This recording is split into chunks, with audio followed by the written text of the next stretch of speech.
Tiene razón esta chica.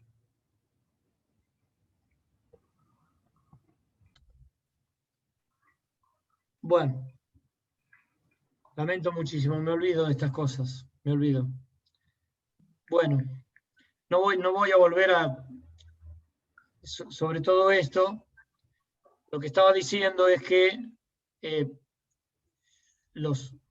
estos objetivos son redactados por equipos técnicos en general de los ministerios y resta a los maestros y docentes solo trabajar sobre el cómo, sobre las actividades que permitirían cumplir esos objetivos y por otro lado evaluarlos. Y les decía que esos objetivos se redactan según ciertas fórmulas que han sido elaboradas por técnicos curriculares. Particularmente podemos mencionar allí a Tyler y a Hilda Taba, que es una argentina, y que tienen que responder un poco a hacer de ese objetivo una conducta observable, es decir, evaluable por el profesor.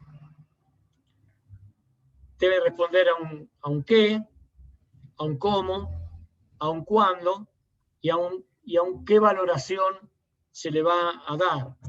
Digamos que un ejercicio que nosotros le vayamos a plantear a los chicos, pero cómo y en qué condiciones debe realizarlos, cuál es el parámetro de aquello que consideraríamos bien y de aquello que consideraríamos mal, de modo que el rol del maestro es un rol absolutamente técnico, ligado a la última de las preguntas que nosotros creemos que deben componer digamos, el conjunto de preguntas respecto de la enseñanza. Ahora se las voy a decir. Y estas son las decisiones que puede tomar el maestro y luego la tarea de evaluar y a partir de allí ir promoviendo a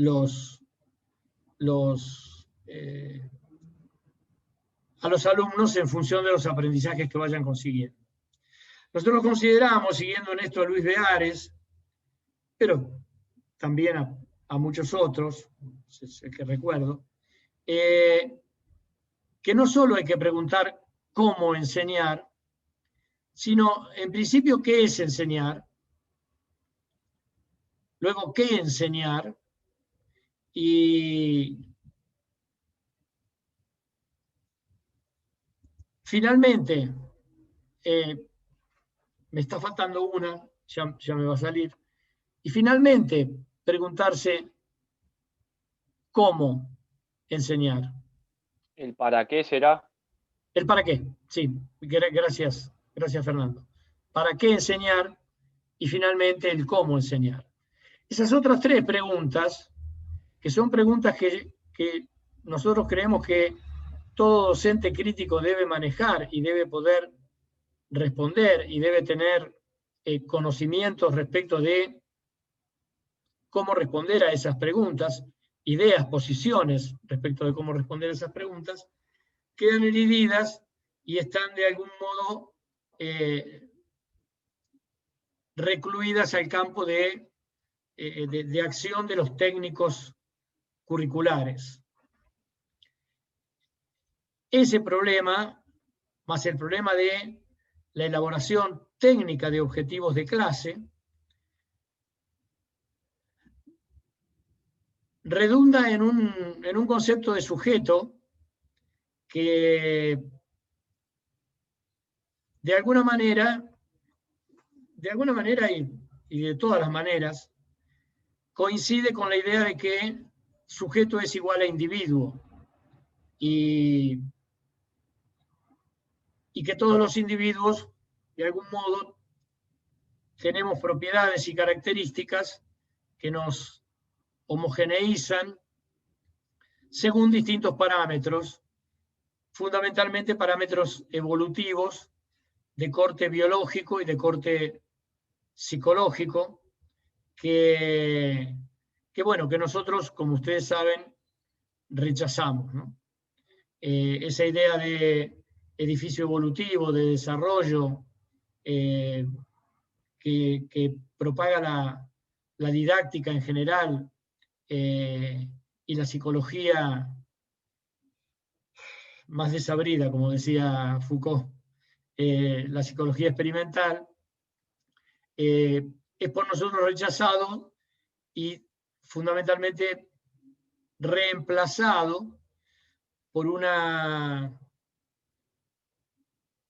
axioma, si ustedes quieren, que dice que no hay dos sujetos iguales. Y si no hay dos sujetos iguales, no podemos evaluar en el mismo momento y de la misma manera y a través de las mismas herramientas, ni proponernos los mismos objetivos clase tras clase para un grupo de alumnos que, pese a tener las mismas edades, son todos absolutamente diferentes.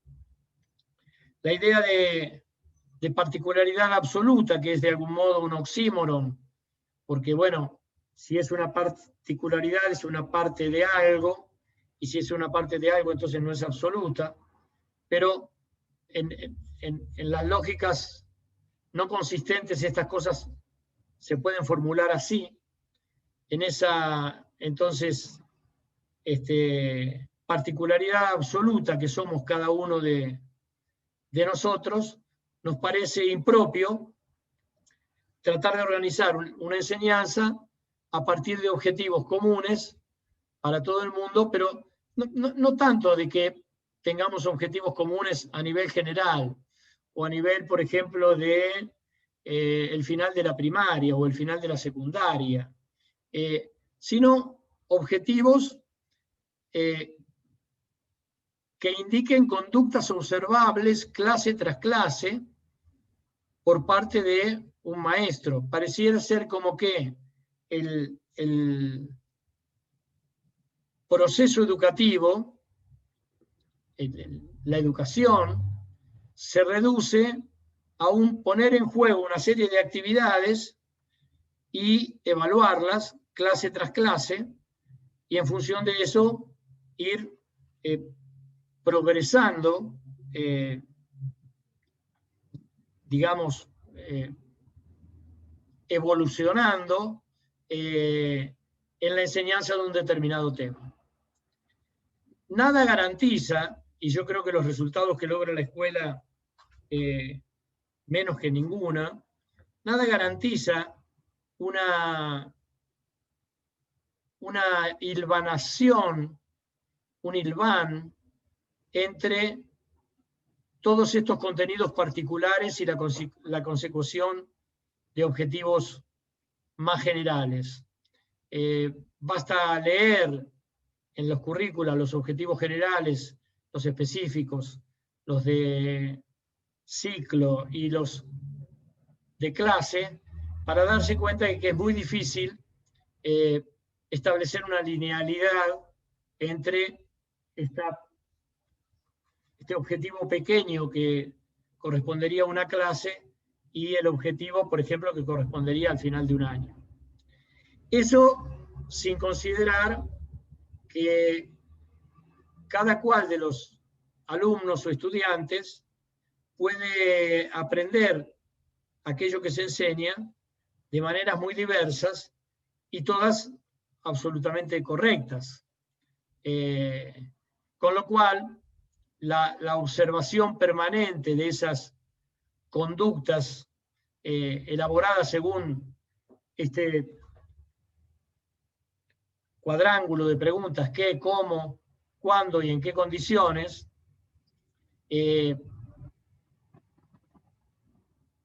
dejaría sin chances quizá la resolución de esos problemas de maneras diferentes a cómo se espera que deben ser observadas.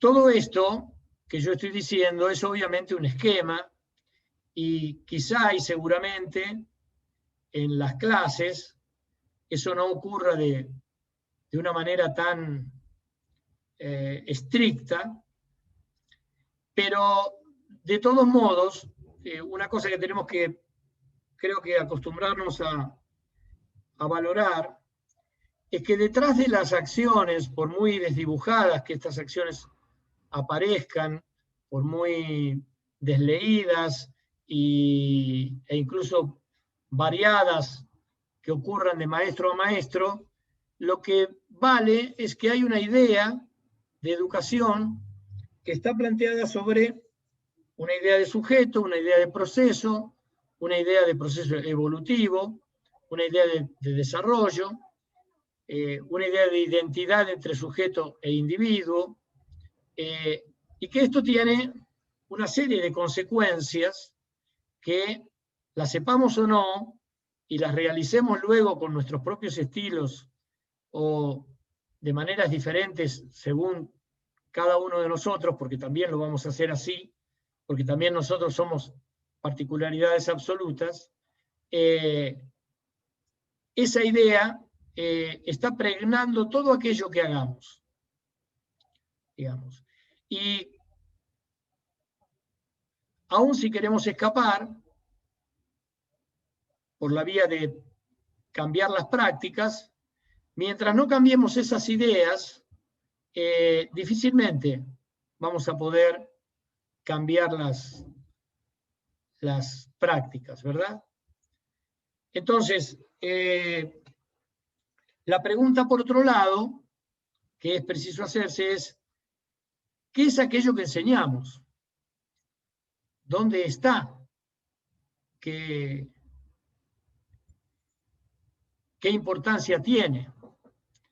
Cuando hace poco tiempo una tesista de licenciatura trabajó sobre el currículum de formación de profesores de educación física de un ISFD, Instituto Superior de Formación Docente provincial, ella, que además está a cargo de justamente prácticas de la enseñanza, o lo que se llama allí residencia pedagógica, encontraba una gran distancia entre lo que se planteaba en lo que se llama el campo de las prácticas profesionales y lo que se llama la formación específica. Entonces pareciera que hay un campo en el cual los profesores aprenden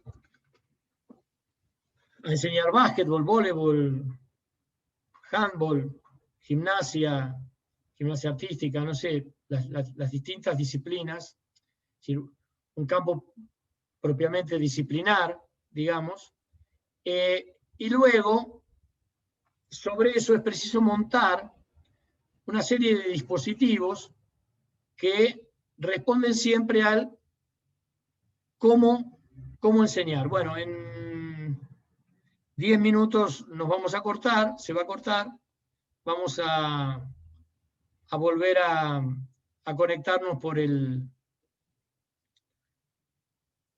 mismo link. Estemos donde estemos. O sea que yo voy a seguir con la clase como si no se fuera a cortar. Les decía, es como si sobre ese saber disciplinar se montara todo un dispositivo de enseñanza y aprendizaje, como ellos le llaman, de enseñanza y aprendizaje basado en un conjunto de reglas didácticas y fundamentalmente en esta idea de trabajar fundamentalmente sobre el sujeto.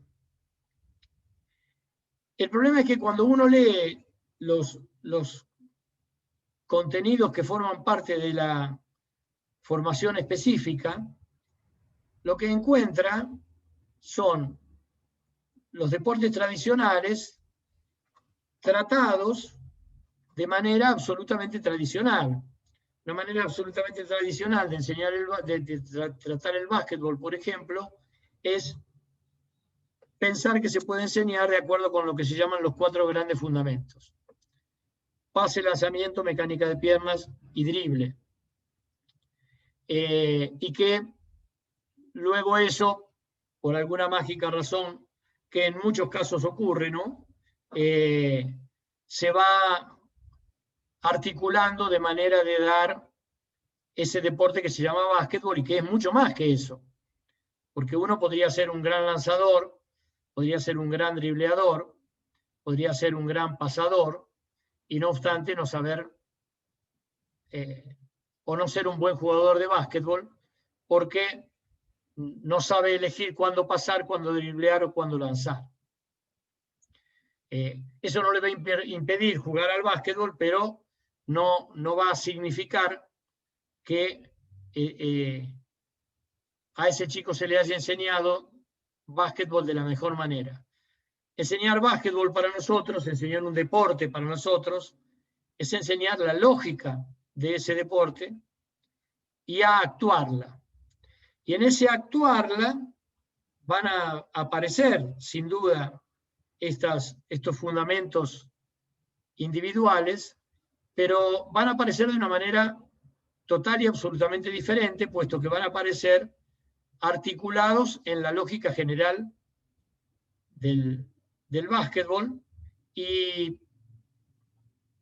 enseñados de manera que impliquen las decisiones correctas también para la aplicación de cada uno de estos fundamentos en cada una de las situaciones diversas, son miles y miles y miles, que el básquetbol plantea.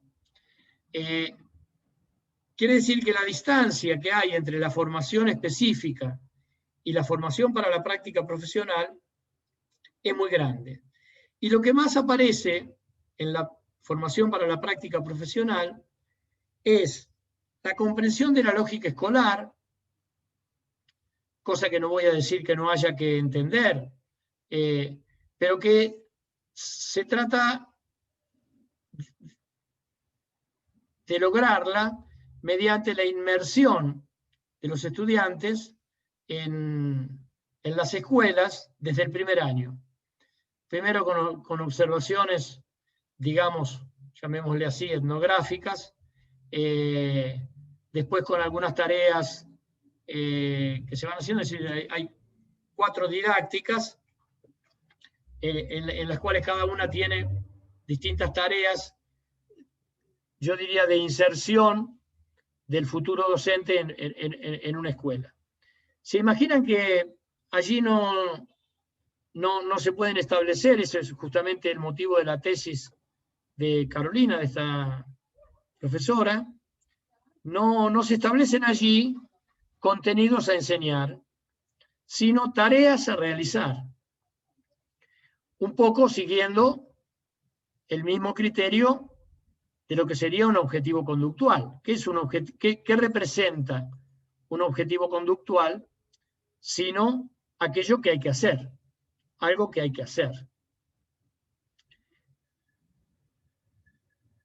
Esa predominancia de, digamos, un saber sobre la institución escolar y sobre el dominio, manejo de los grupos y sobre los modos de dar clase, etcétera, realizados a partir de la inmersión en una práctica determinada, en una escuela determinada, ¿qué saber nos puede dar? Piensa. Un saber puramente experiencial. Un saber que se elabora a partir de esa experiencia hecha. Ahora bien, sabemos todos también que entre esa escuela y la escuela de 2 cuadras más allá, puede no haber prácticamente ninguna coincidencia. Por lo tanto, ese saber de la experiencia es un saber que va a perecer rápidamente, puesto que, como alguien ha dicho con mucho tino, la experiencia solo sirve para el pasado. La experiencia es lo que se hizo. Pero no significa que de esa experiencia yo vaya a poder encontrar formas de resolución de situaciones que me voy a encontrar en otras escuelas, con otros grupos, otros niños, y que van a ser probablemente totalmente diferentes de las que viví y vi en esa escuela. De modo que hay ahí también otra matriz importante que yo quiero resaltar y que domina prácticamente todo el sistema educativo, y en este caso no solo el sistema educativo de los institutos de formación docente, sino también nuestra propia formación. La formación de profesores universitarios no está exenta de que se suponga que el saber proviene de la experiencia. Esto durante muchísimo tiempo, pero allí en la antigüedad, de algún modo fue así. Toda la episteme antigua y medieval suponía que el saber venía de la experiencia, pero en el siglo XVII apareció Galileo y de alguna manera se gestó y se acuñó lo que se llamó la ciencia moderna, y en la ciencia moderna la relación se invirtió, de modo que la teoría pasó a producir la experiencia y no la experiencia producir la teoría, sino se elabora una teoría, se elabora una construcción, diría Edelstein, se la pone a prueba y se la desecha o no según ciertos resultados. Pero entonces la relación teoría-experiencia no es con la antecedencia de la experiencia, sino con la antecedencia de la teoría. Y eso todavía más se acentuó a partir de los desarrollos de Einstein sobre la teoría de la relatividad, en los cuales no hizo ningún experimento. Y fundamentalmente los hallazgos de la teoría de la relatividad se hicieron fundados en ideas. A posteriori se fueron ideando inclusive aquellos experimentos que pudieron demostrar que efectivamente la teoría de la relatividad era superior en el modo de explicar un montón de cosas a la que había sido la teoría más prestigiosa de la ciencia, y todavía sigue siendo la teoría que en su momento gozó del mayor prestigio en el campo de la ciencia, que es la teoría de la clásica teoría física newtoniana, digamos. A partir de esto, a partir de que, inclusive, si nos basamos en Einstein, que es algo así como el dueño de los experimentum mentis, aunque Galileo ya los hacía